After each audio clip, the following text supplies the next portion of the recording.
night on food logs. I look at them every week, tons of them, and do a lot of nutrition coaching with both my online and one-on-one clients and small group clients in my personal training studio. Um, so it's real important. I really think nutrition is 70-80% of the results. Now, a lot of times people will start to log their food, and that's a good first step because now we can do a real assessment of what's going on with the nutrition. Because a lot of people really think they eat good, but when we take an actual assessment, there's a lot of things that need to be shored up before you really get to the optimal nutrition to really see fat loss and see your body change the way you want it to. So I want to talk about 4 of these tonight.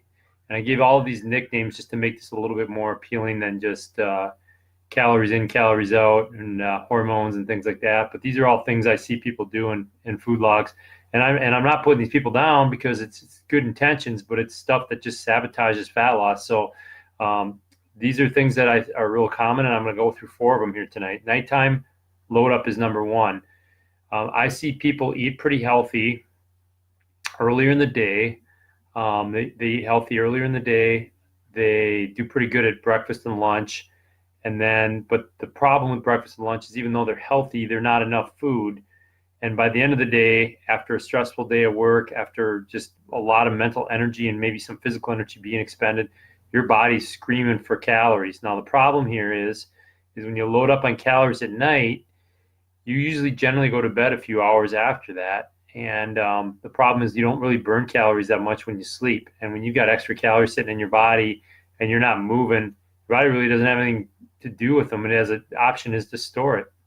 So one of the things we really coach people to do is to eat at least balanced meals, if not eat more earlier in the day and start to kind of wean it down at night. Either one can be effective, but start to take an honest thing. We use the MyFitnessPal app. Maybe you have another app, but you can start to take an honest account of what you're eating and be pretty clear on the portion sizes. You'll see a lot of people, probably about 70% of the people eat 70% of their calories at night. And so this is not the ideal time to load up on calories. The best time if you're going to eat more calories is going to be in the morning when you're fasted. Your body's going to use those calories up for during the day for energy, not even just if you don't work out, but just walking around, doing stuff around the house.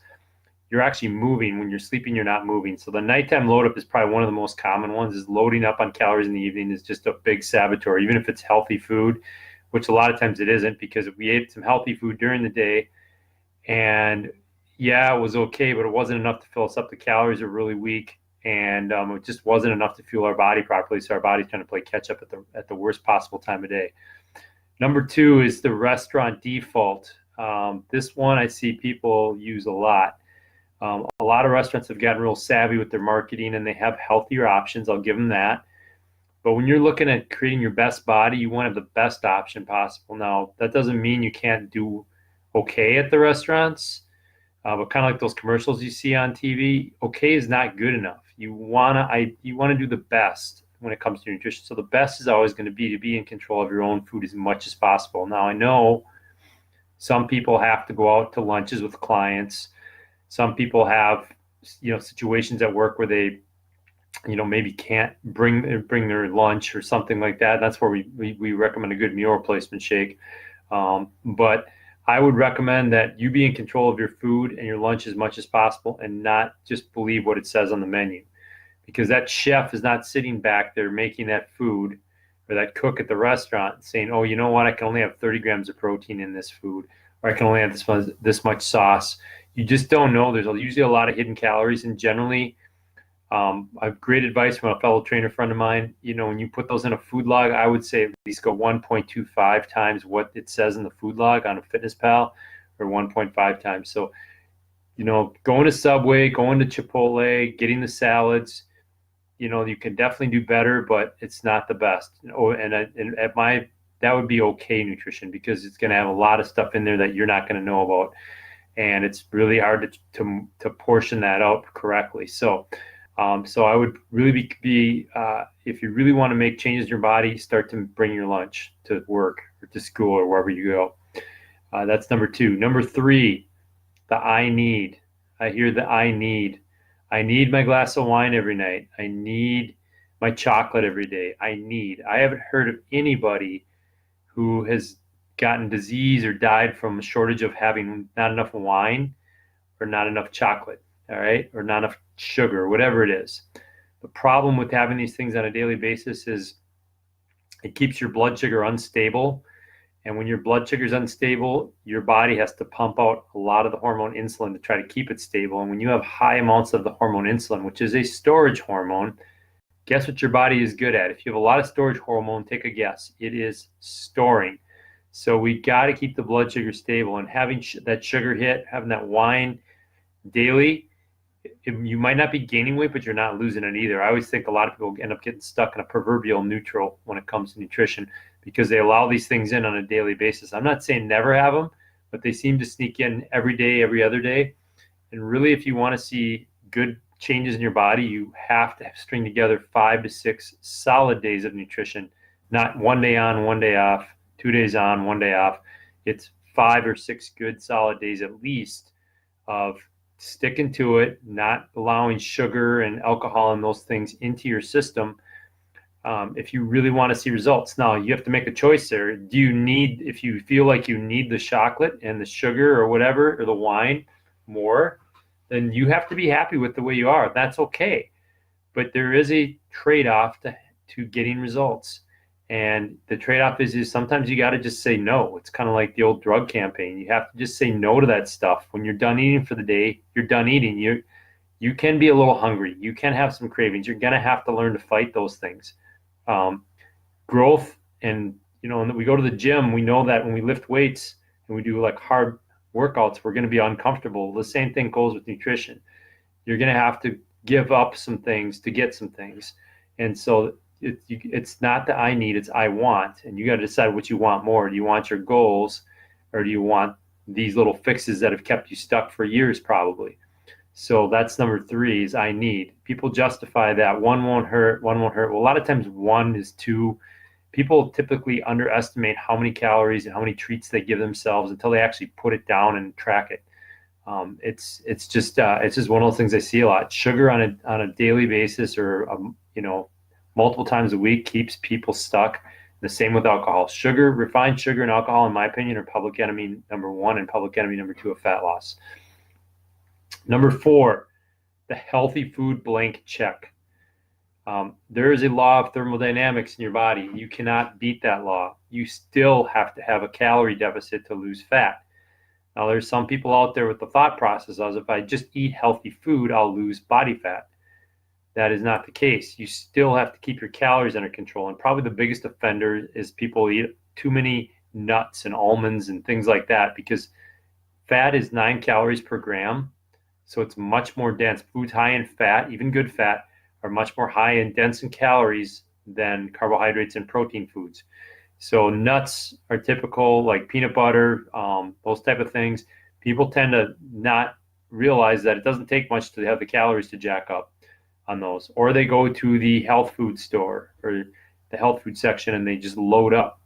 You still have to create a calorie deficit to see results. If you don't create the calorie deficit, it's good that you're eating healthy food. That's good for your fuel in your body. But if you want to lose fat, you have to create a deficit. And I typically like to do a little bit from exercise and a little bit from diet.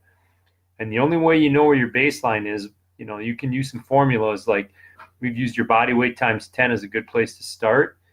And then weigh yourself and just see if your body weight starts to trickle down, not drop crazily, but trickle down. You want it to be about 1 to 2 pounds a week. I know people are impatient, but that's permanent weight loss. If you want it to stay off, you have to be patient. So healthy food blank check is a number 4, because a lot of people just feel like if it's healthy, I can eat as much of as I want. It's like a blank check.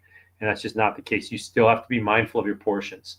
I love it when you eat healthy food, but if fat loss is your goal and not just general wellness, then create the deficit. Move your body more, eat a little bit less. You don't have to go crazy and starve yourself, but be mindful of your portion sizes and track it. I mean, I'm a big believer in tracking. I'm finding more and more of the clients I work with, when they start really tracking things, it starts to become crystal clear that they're eating too much and they're not moving enough.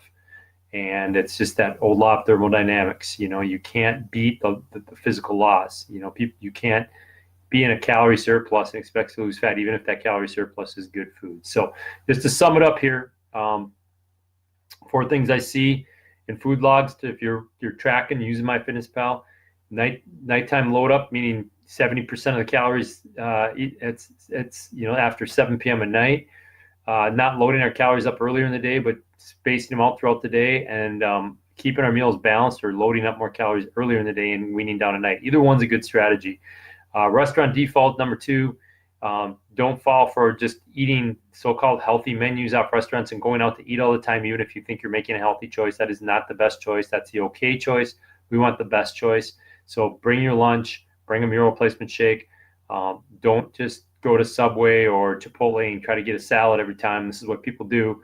Just realize that there's more calories and there's probably more in there than what the label says. So that is the truth. And there's some good options out there. I like the Jimmy John's Unwich. It's a lettuce wrap. I get the totally tuna.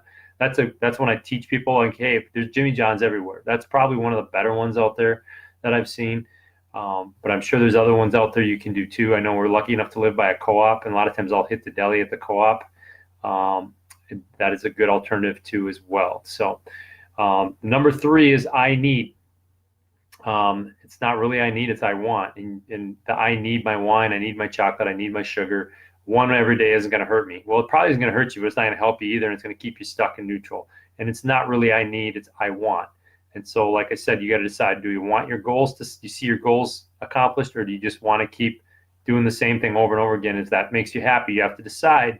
It's your choice. But if you want to see results, you have to give something up. And the I need this every day is a psychological addiction. It's not a physical addiction. All right. So, kind of watch yourself on that. Are you letting things sneak in on a regular basis that could be just throwing your system that much off, and not allowing it to work the way it's supposed to burn fat and add lean mass, which is what you say when you want to tone up. Number 4 is the healthy food blank check. Healthy food blank check means just simply you still have to create a calorie deficit. You can't just eat healthy food and expect to lose weight. A lot of times initially you might, if you've been eating really bad food, just naturally you're going to eat less calories with healthy food because it's usually less calories and it's more filling. But eventually you're going to hit a plateau and you're going to have to start paying attention more to that deficit. So those are my 4 things tonight. If you haven't seen, I'm putting together a special private Facebook group. There is no cost to be in this. It's going to kick off June 1st. And it's Get Fit with Eric. So if you want to either send me a message or look for Get Fit with Eric and ask to join, I'm trying to get to 30 members by the end of the week. But we're going to have some fit tips. We're going to have a challenge of the month, and I'll do some special Facebook Lives in there once we get the group built up. But it's really to help people give them some coaching and accountability and just kind of give back. One of my core values for Pure Beauty Fitness is to give back, and we're going to give back with this group and do some coaching. So those are my 4 things for the night. I recommend, if you ever aren't tracking your food, use the MyFitnessPal app. Is awesome. It's what I use. It's what I use with my clients. Also, too, if you are interested in anything else, any questions, topics you'd like to see me cover, definitely shoot me a message through our Facebook page here. But thanks for being on tonight. We appreciate it. And share this with your friends, and join that Get Fit with Eric group. We'll see you later. Good night.